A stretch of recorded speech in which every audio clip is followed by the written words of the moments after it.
शहर के जाने माने रईस हीरा राजे और उनकी पत्नी सुजाता की चमचमाती महंगी कार बंगाल की एक पुरानी बस्ती की सुनसान गली में एक बेरोलक सुनसान मकान के पास कार आकर रुकती है। सुजाता, तुम मुझे यह किस जगह लेकर आई है? ये तो कोई गरीबों की बस्ती लगती है। यहाँ ऐसा क्या है? हीराचंद को कुछ भी समझ नहीं आ रहा था कि सुजाता उसे ऐसी अजीब सी जगह क्यों लेकर आई है, जिस मकान में दिन में भी अंधेरा दिख रहा था और धुआं उड़ रहा था। आप मेरे साथ अंदर चलिए, तब सब समझ जाएंगे। यह हमारी हर समस्या का समाधान मिल जाएगा। सुजाता और हीराचंद आशंकित कदमों से अंदर दाखिल होती है। तभी उन्हें किसी बाहरी महिला की आवाज़ सुनाई देती है। चले आओ, चले आओ। हीराचंद ने देखा कि उस मकान में अंधेरा था। अचानक हीराचंद की नज़रें कमरे की ओर पड़ी, जिसके अंदर हल्की हल्की सी रोशनी आ रही थी और उस कमरे में अंधेरा और धुआं उड़ रहा था। शायद उस कमरे के अंधेरे में आग जल रही थी। सुजाता, यह किसकी आवाज़ है और यहाँ इतना धुआं क्यों उड़ रहा है? सुजाता, मेरा तो यहाँ दम घुट रहा है। सुजाता और हीराचंद धीरे धीरे उस कमरे के अंदर चले गए।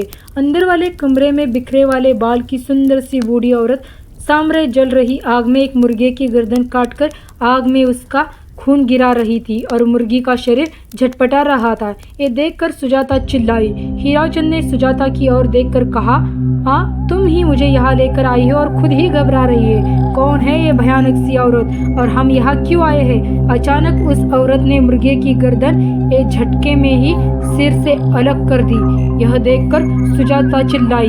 हीराचंद भी सहम गया। वो बहुत नज़ारा डरावना वाला था। सुजाता, ये अघोरा ताई है। ये अपनी काली तंत्र विद्या से हमें संतान की प्राप्ति करवाएगी, इसलिए मैं तो तुम्हें यहाँ लेकर आई हूँ। क्या बात करती हो सुजाता? जहाँ बड़े बड़े डॉक्टर कुछ नहीं कर सकते तो ये मामूली सी औरत क्या करेगी? हीराचंद की बात सुनकर अघोरा ताई ने गुस्से से हीराचंद की तरफ देखा और कहा, नादान, काली विद्या तंत्र से मैं इतनी शक्ति है कि मरे हुए इंसान को भी जिंदा कर सकती हूँ। संतान पैदा करना कौन सी बड़ी बात है? तुम मेरा नाम कैसे पता? क्या तुम हमें सच में संतान प्राप्ति कर सकती हो? तुम जितनी दौलत मांगोगी मैं उतना दूंगा, अगर ये संभव है तो। संतान का नाम सुनते ही हीराचंद की आंखों में चमक आ गई। वो संतान के लिए कुछ भी कर सकता था।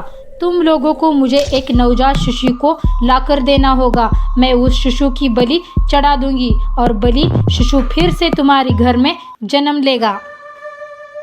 नवजात शिशु का बलि सुनकर हीराचंद और सुजाता डर के मारे सहम गए, पर उनकी आंखों में अपनी संतान का पर्दा पड़ा था। वे कुछ भी करने को तैयार थे। सुजाता, अघोरा ताई, आप जो भी कहेगी हम वे सब करेंगे, बस हमें संतान सुख दिला दो। बिना वारिस के ये हमारी दौलत किस काम की? संतान सुख के लिए अंधे हो चुके थे हीराचंद और सुजाता। अपनी नौकरानी से कहकर वे नवजात शिशु की चोरी करवा के अघोरा ताई के पास पहुंचते हैं। वे शिशु की बलि से सुजाता गर्भवती हो जाती है। सुजाता, देखा आपने अघोरा की तंत्र शक्ति? मुझे उस पर पूरा भरोसा था। चलो चलकर उन्हें धन्यवाद कहते हैं।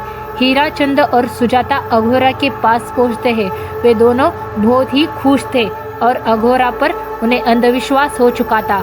हीराचंद, अघोरा ताई, आप महान ही तंत्रिका हो। आपने वो चमत्कार कर दिखाया है जो बड़े बड़े डॉक्टर नहीं कर सकते। अघोरा, वो काली विद्या है बेटा। अगर तुम चाहो तो मैं तुम दोनों को हमेशा के लिए जवान बना सकती हूँ। हीराचंद, सच में ऐसा हो सकता है? अघोरा, हाँ बिल्कुल, पर इसके लिए तुम्हें जवान लड़के या लड़की को लेकर मेरे पास लाना होगा। तुम सिर्फ यहाँ तक लेकर उन्हें आओ, बाकी मैं सब देख लूँगी। जवान रहने के लालच में सुजाता और हीराचंद एक अनाथ आश्रम से हर रोज एक लड़की या लड़के को गोद लेने के बहाने अघोरा के पास बलि चढ़ाने को लेकर गए जाते थे। एक दिन अघोरा ताई ने हीराचंद और सुजाता को इंसानी मांस खाने को कहा। पूरी तरह इंसान से हैवान बन चुके वे दोनों इंसानी मांस खाने को तैयार भी हो गए। ये मांस खाकर तुम दोनों की उम्र भी बढ़ जाएगी। खाओ इसे। हीराचंद, सच में ये इंसानी मांस तो बहुत ही स्वादिष्ट लगता है। अघोरा ने अपने बातों में फंसाकर सुजाता और हीराचंद को नरभक्षी बना दिया। वे हर दिन बलि चढ़ाकर मांस और खून पीने लगे। नौकरानी शीला भी उनकी नई शिकार लाने में मदद करती थी, मगर एक दिन शीला को शिकार नहीं मिला। शीला, मैम साहब, आज एक भी शिकार नहीं हाथ लगा और मैं भी बहुत थक चुकी हूँ और घर जाकर थोड़ा सा आराम करना चाहती हूँ। सुजाता, कोई बात नहीं शीला, तुम हमारे साथ चलो, एक छोटा सा काम है, लौटते समय हम तुम्हें घर पर छोड़ देंगे। शीला, जी मैम साहब। शीला नहीं जानती थी कि शिकार नहीं मिलने पर हीराचंद और सुजाता पूरी तरह से बौखला गए थे और उनके दिमाग में एक शैतानी चाल चल रही थी। हीराचंद, सुजाता, ये बेहोशी की दवा है, कार में बैठते ही तुम शीला की नाक में सुगा देना, आज हम इसे बलि चढ़ा देंगे। सुजाता, वैसे भी इसने हमारे घर का बहुत खाना खा लिया है, आज हम इसे खाएंगे, वैसे भी आगे जाकर हमें एक खतरा बन सकती है। शीला को लेकर वे अघोरा के पास पहुंचते हैं। अघोरा के पास पहुंचते ही उसकी बलि चढ़ा दी जाती है और तीनों मिलकर उसका मांस खाने लगते हैं। हीराचंद, अघोरा ताई, और कितनी बलि देनी होगी? हमारे बेटे को भी अब 1 साल हो गया है। अघोरा ताई, बस एक आखिरी क्रिया बची हुई है, बस उसके बाद तुम जवान दिखोगे। सुजाता, कैसी क्रिया अघोरा ताई? अघोरा ताई, 3 दिन बाद सूर्य ग्रहण है, हमें पास के जंगल में एक विशेष क्रिया करनी होगी, उसके बाद तुम कभी बूढ़े नहीं होगे। सुजाता, कितना अच्छा होगा ना जब हमेशा के लिए हम जवान होंगे और सालों साल तक अपनी दौलत से ऐश करेंगे। हीराचंद, हाँ सच कहा, अघोरा ने अपने सारे सपने सच किए। साल की सुनसान कोहरे के जंगल में एक घने बरगद के पेड़ पर कटे इंसानी सिर लटक रहे थे, जिसमें से खून टपक रहा था। काले जादू का सामान भी रखा था। सुजाता, कितनी भयानक जगह है ना, हर तरफ कटे हुए सर लटक रहे हैं। अघोरा, थोड़ी देर में सब समझ जाओगे, बैठ जाओ और मेरे साथ एक मंत्र दोहराओ। हरिचंद, अघोरा, ये किन लोगों की कटी हुई गर्दन है और आप क्या करने वाली हो?